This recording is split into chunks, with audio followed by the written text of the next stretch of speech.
Footy Journo's back again at St James's Park, and another disappointing afternoon at St James's Park. Back-to-back home defeats for Newcastle.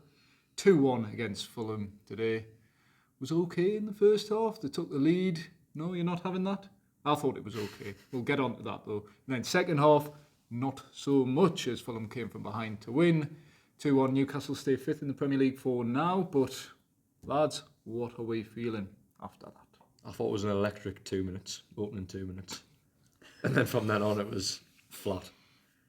Very flat. I think first half Newcastle had the better chances, but Fulham had all the possession.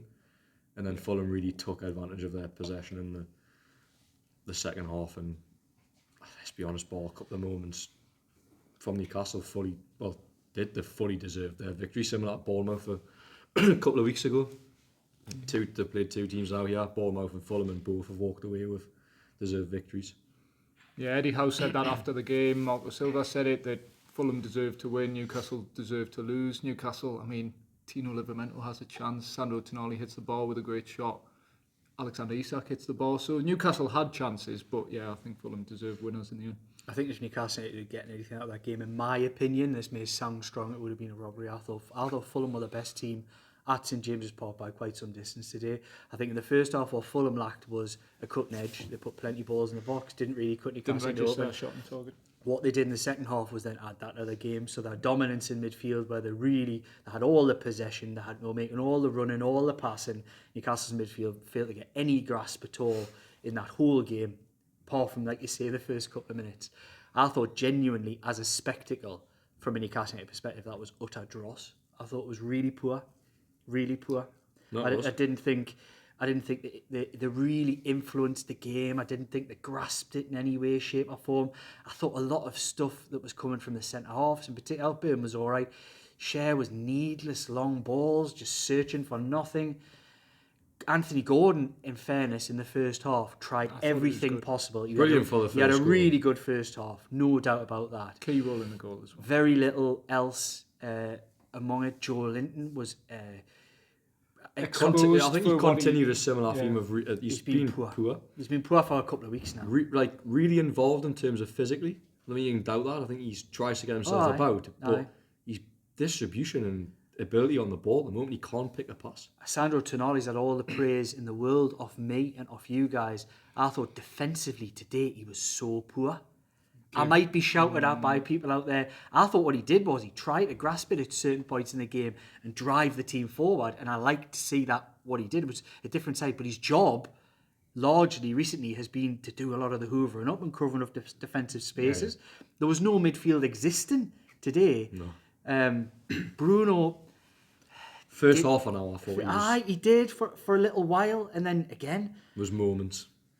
It wasn't great after that. Moments. I don't think Jacob Murphy scored it. I don't think Jacob Murphy had a great game. I don't think he was particularly good. Okay in the first. Tino Livramento looks like an R-League player for the first 60 yards of his run, and then when he gets anywhere near anybody, the opposition box, crumbles, hasn't got the quality to find a pass, a cross or a finish. Can't do any of those at the moment. Needs to work a lot on that. I don't think Lewis Hall had his best game today. I think he was caught defensively a couple of times. And like I say, I haven't really been that impressed by Fabian Schär at times this season.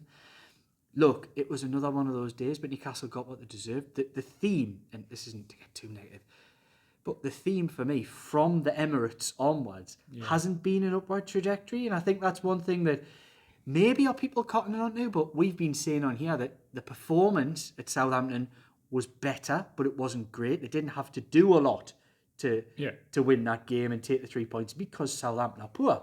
No doubt about it. Wolves, I go back to this Wolves game. They lost to Bournemouth. There were reasons for that. You spoke to Eddie Howe after. He said there were reasons, there were excuses that day. There wasn't really any excuses today. Yeah. Wolves, I go back to, and Newcastle won 3-0 that day. And if we go back to the video and talk that we talked after, it was through there, wasn't it? Yeah. And I think we all were in the same opinion that it wasn't very good. Newcastle didn't really play very well. But won 3-0. You sort of take the positives. So it's the opposition. It's the level of the opposition. They played against Bournemouth and Fulham, who are legitimate top 8 contenders in the Premier League this season, and have looked second best for virtually the whole game in both games. Do you think they've got an Achilles heel against a certain section of clubs? Because the 4 games that they've lost at home there, you mentioned Brighton, West Ham, Bournemouth, Fulham. They're all in that sort of like Same 8 to bracket, 12 yeah. bracket. I don't And they've think got players that can hurt you. They have, but I don't Picking buy out into that. space, dynamic forward lines. They come here, they can counter attack you, they can get the better of you. It just seems like a similar thing. I mean, the teams are losing to are all of a similar level. But it's right. But you'll play against more dynamic forward lines in your top 6. And you don't put in those kind of performances and get torn all over. And But it's like the the onus. So Yeah. when you come against, obviously you come up against better forward lines in the so-called top 6. But the onus isn't on Newcastle to go at these big teams. It's when the likes of your Bournemouth and your Fulhams turn up where the onus is on them, and they don't have they haven't shown the ability to go and beat them, which lost all 4 games. The 4 games they've gone into and lost, they've ahead of kick-off been the favourites to win. And I'd say, although Brighton was probably an outlier in the fact that generally played well in that game, they just couldn't score. The 3 other games they've been really, really poor as well. So it's a concern, and I think you're right to point out, since the Arsenal game where it felt like they just put everything in, that was a 10 out of 10 performance. And since then, it's been, you look at, was it Bromley after? Bromley that? after, which just it's a write-off. You cannot really judge that. And then Southampton again. Southampton was, like you say, you're just up against poor teams. You're scoring 3 goals, but not really. It's a box ticked in terms of just getting the 3 Well, points. they get the home games. We've had Bromley, which we say were write-off. Then you've had Wolves, Bournemouth, and today. And the 1-1, lost 2. I think you could argue that they could have dropped points in all of them. I think if Wolves had any half decent forward players about them, they probably would have got a couple of goals that day. Yeah. But they didn't.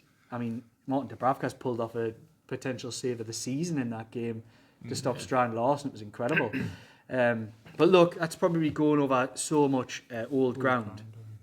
And Newcastle need to improve. There's just no 2 ways about it, because if they rock up with the same kind of performance which I think they've put in the last 3 games, then I think they can kiss goodbye to Wembley, being brutally honest, and any hopes that they've got, because if they rock up and put in a performance like they did today against Arsenal, they'll get picked apart again. I don't think they will, though.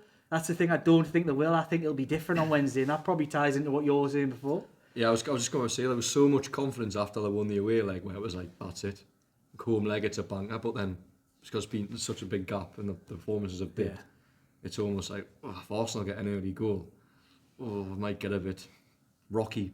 Well, it will. But I think midweek almost sort of, it plays itself, doesn't it? The crowd It's will a be different up for game, Eddie Howe said. It's completely isolated. I think it's isolated, and that's why I've still got a lot of belief that this team will raise its levels and will compete, and they'll not. I don't think they'll get beat on Wednesday. I think they'll at least get something. They'll get a draw, and it'll be enough for them. Yeah. I think they'll do enough to get through, and that's all that matters.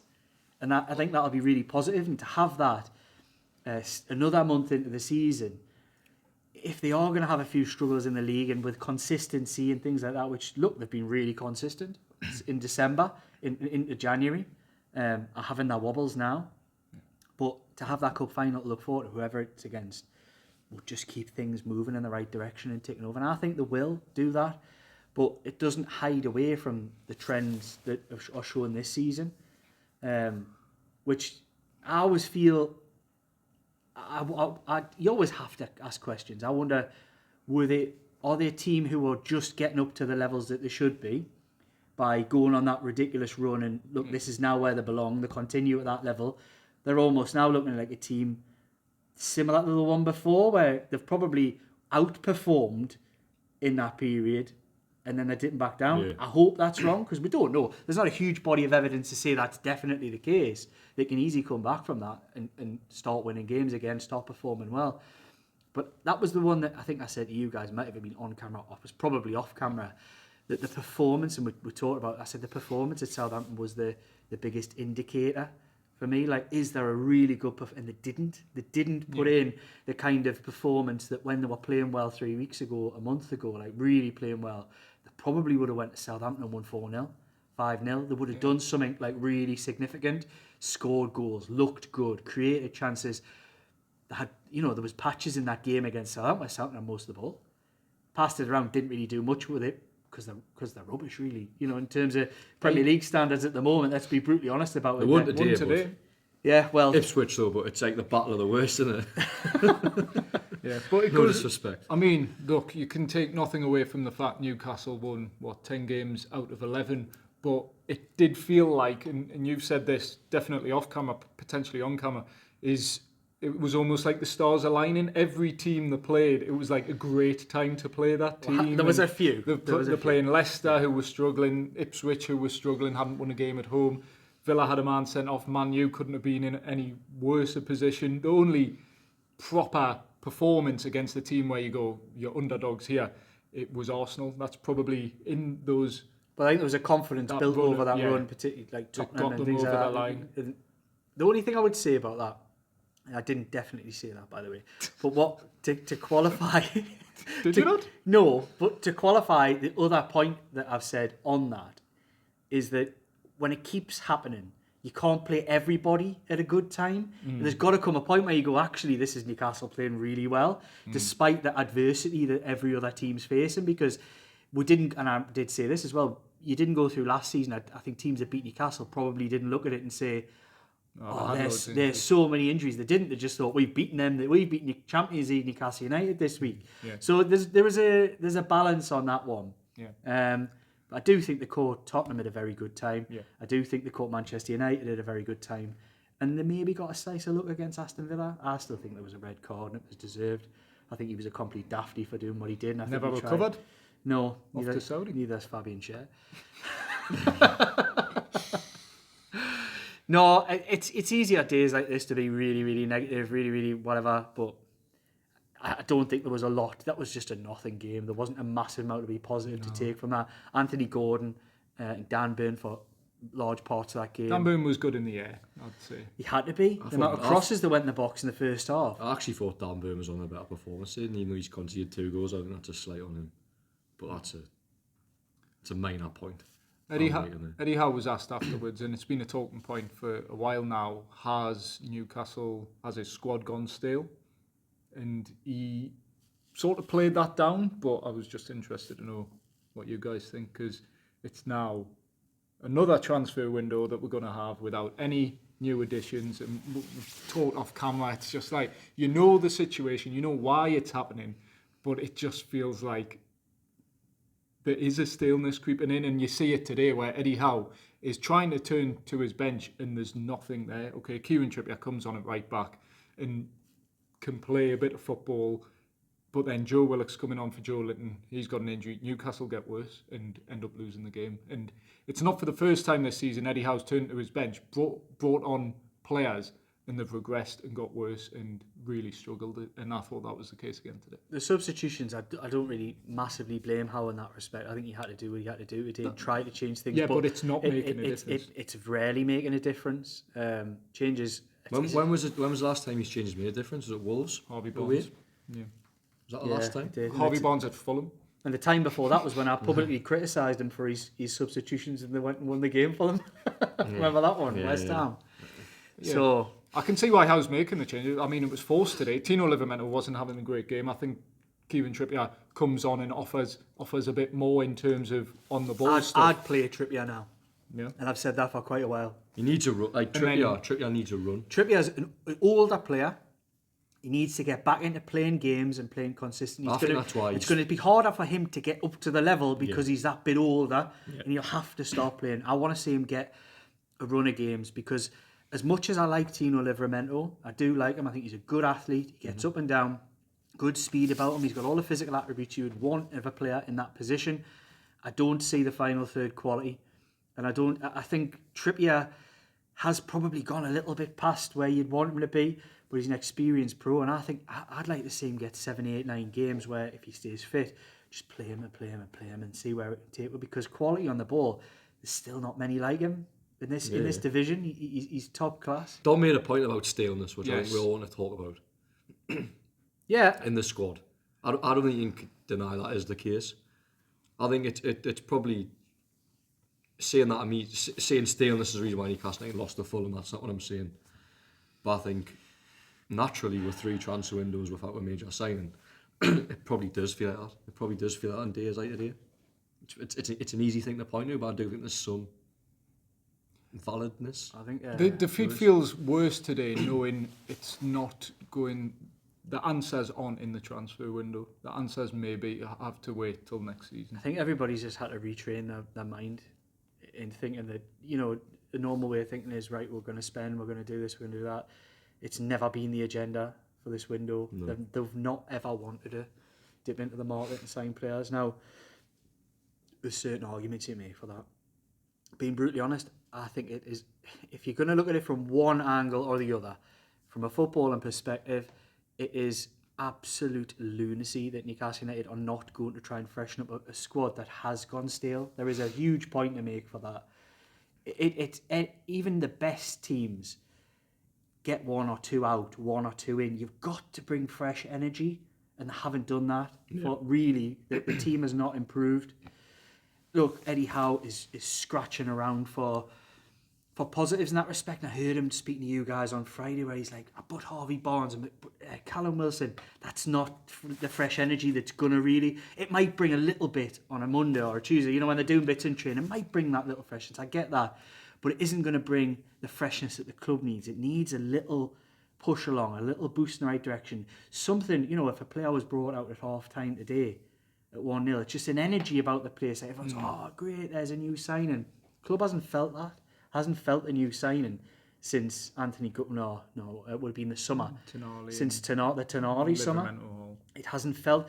Just think of the energy that Sandro Tonali signing for Newcastle United brought. Started like a house on fire as well. It did, but think of the energy around the whole place. It was all everybody was talking about. It was all everyone was on. You go down the street and be, oh, what about him? Have you seen him? Brings energy, like even if it's somebody people know, don't know. Newcastle have been devoid of that for so long. So in a football sense, not signing anybody is... It's got the potential to be absolutely suicidal in the season. It genuinely has, because it's a mistake. They're probably two, in a forward sense, they're 2 injuries away from disaster. And we knew that. Yeah, it's Gordon. So to not sign a player in that area is mental. If you look at it, all you're looking at is all your focus and your goal is, we've got to finish this season as strongly as we can. And that's where your goal ends. You say, right, if in that microcosm, not signing somebody to help your season now is mental. Yeah. You have to do it. However, where the other perspective comes in, it's about the bigger picture. And as fans, as journalists, as everything, you know, probably the players, the manager, everyone wants the success now. I want football success now. I want a stadium now. I want a training ground now. Really, it's the medium to long term where the people above, up here in St James's Park, have got to look at. Whereas we want it all now, they've got to look to say, how do we get it properly? Yeah. Like, how do we do it in the right way at the right time? And that's where probably the short-term goals have to get pushed aside. And that's where they're looking at. I don't necessarily say I agree. Caveat that with the idea that we don't know the balance sheets. Anybody who claims to know the balance sheet might have an idea, but they're not seeing the numbers. Nobody knows exactly what the numbers are. And we will almost certainly have a sit down with the powers that be here at St James's Park once all this madness is out the way at the end of this window, etc. And I'm certain they'll talk through exactly where things are. But even after that half hour, 45 minutes, whatever we get with the hierarchy here, they're not going to open the books to it. And we don't know the numbers, and we don't really know how much Miguel Almiron had an impact, whether it was meant, whether it needed, whether it was just a boost, or whether they had to do it, or we're going to get a rough answer, but we're not going to see the numbers. And that's one thing that they've always got to be mindful of, that we're not really armed to be mindful of. So if you want to look at a microcosm and say, in the football sense, does Newcastle United need to sign players? They're making a big mistake in not signing players this January. There is no doubt about that. If that is your only goal, is to try and win a trophy this season, and is to, you know, you would go for broke. You would do what they've done in the past, where you roll the dice. Have they not gone for broke in the past and been scored by what happened? So that's the point. And I don't really, and this is where I agree with the approach, is I don't want the football club to be in the Elliot Anderson summer again. No. I don't want this football club to be pushed into a corner where all of a sudden Anthony Gordon becomes fair game to everybody. Alexander Isak becomes fair game. Bruno Guimaraes becomes fair game. And they're all, the vultures are circling saying, right, lads, now we can get them for the money we want to pay, not what Newcastle United. You don't want to be in a position of weakness. I think the club was scarred by that position of weakness last year, and I think it's determined never to be there again. And I agree with that. But what I'm saying is there are two arguments to this. It's football logic and business logic, as we always try and sum it up. And football logic says you absolutely sign a player to give this group a new energy, whereas business logic says, well, actually, if you can't actually physically afford it and you're in a PSR hole again, don't do it. Yeah. I also think there could potentially be a middle ground, though. I think there's things can be done and things can be spent. You know, loan obligation to buy type thing. Marcus Rashford. You can do that. No, not him. You can do that kind of thing, though. You can. Yeah. It's just January's such a notoriously difficult to go out and get someone on a loan obligation in January, for example. Easier. If Villa do that deal, but that's so fraught with danger. Rashford, I think he goes out of the point. I think it's a good deal. Good for him, anyway. And the money's on. It's incredible. Yeah. It's a forward step for him, though. I think when you think of the players that they've been shifting and getting rid of, it's clear that I don't think they're sailing clear in a good place, in a position of strength. Aston Villa, they float from being fine to disaster very quickly in terms of finances. You can I don't know their finances, but you can tell by the business that they do. Douglas Luiz last summer, if they sign Marcus Rashford, even though they've just got rid of John Duran, I'd be no surprise if come June the 25th, there's a load of scrambling about for Ollie Watkins all of a sudden. It would be no surprise looking at the way they've done their business. Newcastle are choosing to do their business differently, and I respect it more to do that, but it loses a lot of the fun and the excitement, and it loses a lot of the... If they just went and got another, Anthony Gordon equivalent and played him on the right-hand side, look, we'd be shouting from the rooftops, going, go on, get stuck in, we can win something, we can do this. Yeah. But then does that come at the cost of saying, okay, Arsenal want, right, we want Isak, well, we'll give 70, 80 million for him, and Newcastle's going, can't do it. Well, Chelsea. That's the only offer we've got on the table, we're going to have to accept it. It's a nuanced argument, there is so much to it. I'm probably, if you were to put me and say which would I prefer, I'm actually backing the club in this sense. Yeah. I think they're doing things the right way, but it comes so unnaturally to you as a fan to retrain your mind to think like that. And I think I have big fears it's going to come at a cost on the pitch. So again, it's one of those, do you accept that? I don't accept that. Nobody wants to accept that. But sometimes there's harsh truths and harsh realities. And I don't want the football club being in a weakened position like they were and having to give players away for... I mean, they've given Elliot Anderson away. Yeah. In the books, it looks like 35 million. We know it was nowhere near that. They've given a young lad away who had the potential to be worth double what he was, in a season, and then even more because he's a supremely talented player. You don't want to be that. You don't want to do that with Lewis Miley. You don't want to do it with Bruno. You don't want to do it. You don't want to get rid of these players. The argument I see from supporters, maybe so in the comments here about, well, look at what Nottingham Forest did. They overspent and got a points deduction, but I think we all know that the Saudis do not want to be seen to be breaching rules, essentially. They don't want to do that. No, they've always said since the start they were going to be whiter than white. They're not going to change to do anything different. And why would you want to be? Why would you want to be a club? Some people might want the club to be like, I don't. I'd rather they did things properly. And I think the success will come, but it's going to take longer than people thought. Yeah.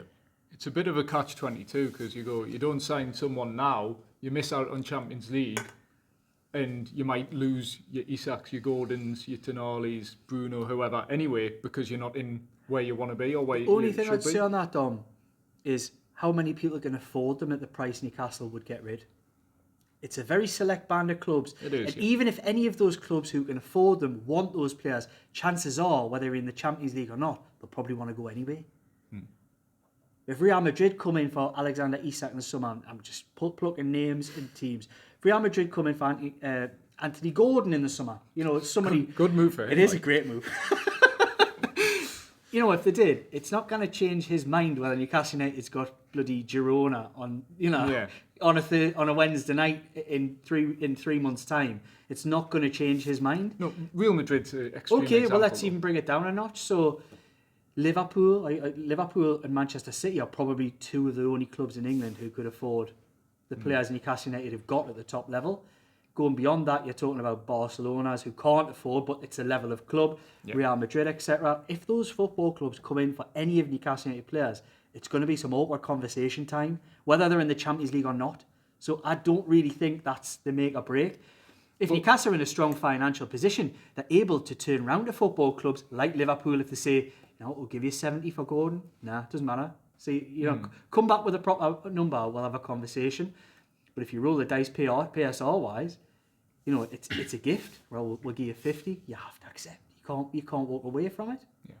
They've got to be in a strong position. They've got to have the cards. They didn't have the cards last summer. They've got to have the cards this summer. So I don't like it because I don't like the rules. It's the game, not the player. I hate the game. The PSR thing is a joke. It's so restrictive, as we've been over many times, for ambitious football clubs with ambitious owners like Newcastle United. It's the game that's the problem, not the players. People point at what's Paul Mitchell do? Why is Eddie Howe this? It's not the football club, really. If you go to the core problem, the problem isn't these people, and it's the game. It's the game that's decided all the way up to UEFA level, saying, you know, we're gonna make sure the elite, the top football clubs, stay the elite. The Champions League, you was talking about the other day, the Champions League thing, it's protecting the elite. It's just the European Super League. That's all it is. Manchester City stink the place out in the Champions League and still stroll through. Yeah. They were still stinking the place out at half time in the last game, and they still got through. It protects the elite and makes sure the elite stays in the competition as long as possible. And that's all they're ever doing. And that's what they're doing. It filters to the Premier League. They want the teams at the top to stay at the top. That's all it is. And teams like Aston Villa, Nottingham Forest could get the Champions League this year, and I guarantee they'll be sitting like Villa and Newcastle the year after, where they're scrambling about. If they do really well, they'll finish 7th or 8th because it's just too much. You haven't got the depth, you haven't got the squad to be able to sustain an extra. How many games is that Champions League now? 8 games. And 8 games every week, midweek, all the way through till January. Aston Villa haven't got the squad for it. Newcastle didn't have the squad for even a smaller one. And I'm telling you, Nottingham Forest won't have a squad for it next season if they get in. Or Bournemouth or somebody like that. It's just not going to happen. The whole game's wrong, not the player. PSO is stinking. It does. Stinks the place out. I'm sick of it. I'm sick of talking about it, but it's the reality of football. Can't I do anything about it, Tom? No. What a shame. As a light squad. Sums it up. Look, you've got the light on. It is. Oh, we're going to have to do some editing of this video because it's all over the shop. Dom's just come to a realisation there, haven't you? Just Right. a sad state of affairs. It is. Isn't it? On that note, I'll add some words for our sponsors before Dom. You need a pint. Aye, You do. It's your birthday tomorrow. it is. Aye. Happy birthday to Dominic Skirt tomorrow. He's 35. Right. I'll take that. Like, He's not really. He's 30. A word from our sponsors. Comply IT Limited. Worrying about disposing of your old IT equipment? Don't be. Comply IT handle everything. Secure collection, detailed tracking, and certified data destruction.